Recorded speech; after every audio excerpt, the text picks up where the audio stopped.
Now, the Three Martini Lunch with Greg Corombos and Jim Garrity. And welcome to your Wednesday Three Martini Lunch. I'm Rich McFadden from the Radio American Network, along with Jim Garrity from National Review Online with your Three Martinis for this Hump Day Wednesday.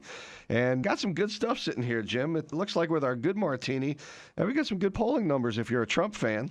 Yeah, well, kind of one of the themes of the past week, Rich, has been, all right, so Hillary Clinton has this rather scathing assessment from the FBI, but no indictment. Comey says she was wildly careless in handling classified information. Is there going to be a consequence? And we're starting to see some, and even more than the national polls, because there's one or two that has Hillary up by a bunch. A couple of them have her only up by a few points. I think what's most surprising, Quinnipiac University comes out with a bunch this morning. And when you throw in Gary Johnson, the Libertarian, Jill Stein, the Green Party candidate, they have Trump ahead by 5 in Florida, ahead by 1 in Ohio, and up by 6 in Pennsylvania. Wow. A little earlier in the week, JMC had Trump ahead by 5 in Florida. And then kind of the one that really kind of jumps at that, Monmouth University has Trump ahead in Iowa, 44% to 42%. Bush won Iowa once. And beyond that, I don't think any Republicans won Iowa since Reagan. Pretty darn blue state there. So it could just be a 1 week bump, but I kind of had this nagging feeling that we've reached a point where, one, Hillary is so damaged. She just comes across as so dishonest and so shady. And it's so clear that nobody's ever going to hold her accountable. Not the media, not Congress, not the FBI, not the Department of Justice, no judge. The only way she's going to be held accountable is at the ballot box. I mean, hey, listen, we're still months out from the election, and you know as well as I do, the memory of the American public and the American voter is about like 3 nanoseconds. And then next week, there could be a story in the news where all of a sudden Hillary's the greatest thing ever and polls start switching again. And that's the problem with this. Yeah, we should not overstate this or overinterpret this. But I just got this nagging feeling, Rich, that it's not just what happened in Dallas. It's not just the controversy of Black Lives Matter. For those who are paying attention, there were like 3 copycat attacks on police on Friday. Now, thankfully, nobody was killed. But like you hear about the effort to go after the police in Baton Rouge, it really feels like the country's coming apart at the seams. And I just kind of had this feeling of whether people who were, if not never Trump like myself, but let's say supremely Trump skeptical, they didn't approve of him, they didn't trust him. If things just seem to be getting so bad, they're like, you know what? Screw it. Let's roll the dice. Let's see what he can do, because the status quo is just getting so bad. So maybe there's an opportunity there for Trump that wasn't so clear a short while ago. I think you're right. I think the status quo is probably in trouble, and that's where he's going to be able to get his ground. As long as they can keep this in the news cycle. I mean, keeping Hillary in the news cycle with some of these bad stories is going to be the trick for the next few months. Yeah. The good news is she seems to be pretty good at generating her own. Well, we've got all these stories. This moves us on to the Bad Martini of the day. We've got the GOP convention coming up. It's going to be in Cleveland. And in Cleveland, it's an open carry state, which could make for some really interesting times walking around these Trump versus the never Trump versus the anti-Trump versus the Bernie people, because the bikers for Trump are telling CNN that Cleveland streets could turn into the OK Corral.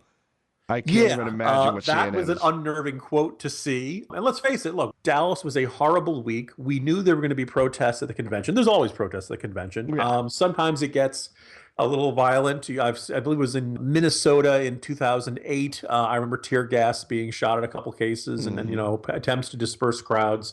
But look, tensions are really high. Trump is a pretty divisive guy. You might see vehement, angry Democratic protests against Donald Trump, and you might see vehement, angry Republican protests. Actually, probably much more polite conservative Republican protests against Donald Trump. But the possibility of things getting significantly worse seem a little higher than usual, particularly in the last couple of days. The number of times we've seen Black Lives Matter protesters trying to shut down highways and things like that. Yeah. Something that is not escaping my attention, Rich, since I will be staying some ways out of Cleveland. The Republican National Committee felt I should be in Pennsylvania, apparently. Not quite that bad, but, getting around a city during a major convention is always a little bit of a headache. Yeah. There's always a huge security line. You've always got big crowds and stuff like that. And to a terrorist, that's probably a very tempting target. Tensions high. We just don't know. So just when they say, yeah, it could be the OK Corral, Yay! I'm missing the good Wow. old days of hurricanes in Tampa. And the Secret Service was asked about this yesterday, and they said, listen, we've been planning for this for a year. We've seen what's going on. It's an always evolving situation, and we are prepared for it. It's not that big a deal. So apparently they have boots on the ground and think that it's going to be okay. So I'm fairly certain the Secret Service will be up to the task inside the arena and probably the immediate security perimeter. Outside there, on the streets, look, we'll know more when it happens. All right, and on to our crazy martini of the day. Ruth Bader Ginsburg, what is going on with her? Throughout history of the United States, it's always been that SCOTUS pretty much just shuts up, does their job, and does not get involved. There was a time, really not that long ago, where you could be a Supreme Court justice, you could walk down the street, and there was a good chance people wouldn't recognize you. People just saw you from a distance in the black robe. Right. It was kind of part of the court mystique that they were not celebrities, that they were not this major media personality, that they spoke through their decisions and their written opinions. And once in a great while, they'd address a law school graduation or something like that, but they weren't interested in being full-time players in the public debate. Rich, I don't doubt you've noticed in the last, I'd say 2 or 3 years, this weird folk hero coverage and tone to Ruth Bader Ginsburg, the notorious RBG, which on the one hand is kind of funny because she's the doddering old woman who falls asleep at the State of the Union. It's grandma, you kind of want to be nice to her in that tone, a little bit the way I think some people reacted to Bernie Sanders. He would scream that the millionaires and billionaires and bankers are trying to take over our minds. And you'd say, that's nice, Grandpa. Let me push you by the window so you can see the squirrels. So here's Ruth Bader Ginsburg, but now all of a sudden, as she's on the record doing these interviews with places like the New York Times and CNN, and going on at length about how terrible Donald Trump is. Now, I don't think any of us are surprised that she has this opinion. She obviously was, pretty clearly a woman of the left from day one. But what's odd and kind of head-scratching is, does she realize it's not inconceivable that Supreme Court might have to weigh in on some sort of recount issue? Does anyone remember 2000? Yeah, right, exactly. The argument is she'd have to recuse. Trump is calling for her to resign. Yeah. And you want to talk about unexpected turn events and why this counts as a crazy martini. The New York Times had to come out and say, Donald Trump has a point. The editorial board of the New York Times is conceding the point.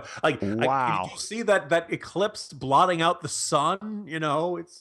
Well, you're right. I mean, if she's up there saying, I don't want to think about the possibility of him being in here, I can't imagine a country that would be run by Donald Trump as our president, a faker who has no consistency about him. I mean, these are some pretty strong words for a Supreme Court justice about a presidential nominee. And absolutely, if there is any kind of thing with the recount, she would have to recuse herself. Or if he becomes president, even if you want to say he's an underdog heading into this, and we pointed out from the polls in the first martini, maybe he isn't, but he would have a very good case to argue, look, I'm never going to get a fair judgment from Justice Ginsburg. She's demonstrated that she's biased. She's demonstrated that she's got it against me. And he'd have a point. And this is why there's not necessarily a law against it, but there's kind of a code of conduct for judges in the District of Columbia that says you're not supposed to get involved in partisan politics. You're not supposed to endorse candidates. You're not supposed to be seen as, look, it's not her job. She has a full-time job for the rest of her natural life, okay, which is to be the Supreme Court justice. She doesn't have to be a pundit and weighing in and telling people who to vote for. And I don't know about you, Rich, but I look at this like, hey, dang it, Madam Justice, this is my job. Right. We don't need the competition. I think it's in part, there's this kind of rock star mentality when it comes to the courts in general, be it the circuit courts or the Supreme Court. I don't remember in my life as many laws or being overturned by Supreme Courts, circuit courts, and then going up to the Supreme Court as in the past 10 years. It seems like anything that has to do with LGBT or gun rights is being overturned at the local level, and then it's just going up and up and up the courts in the past decade. Yeah, and there's a very strong argument that this video, I think it was Mark Levin who wrote the book Our Robed Masters or something like that. Look, part of the other thing that made the respect for the Supreme Court was the reticence, right? When they spoke, it mattered. They didn't, weigh in on every single. It had to be a big constitutional issue before they would step in and say, "Aha, we have determined that this law violates the Constitution." And it kind of added to the power of it, and I think the respect to it. And if the idea is that, the other thing, she made some comment that basically indicated she can't wait to take up the issue of gun control again on Heller. And I believe that too is an explicit, no in the world of you're not supposed to say, oh, can't wait to get that case again because I know how I'm going to vote. Right. Right. Well, hey, listen, when you've got a president on the TV every morning making statements on just general news stories and commentary, it doesn't surprise me that it runs down the street to SCOTUS and they all start throwing their 2 cents in on the daily happenings. I was going to say, it just seems like a complete breakdown in decorum.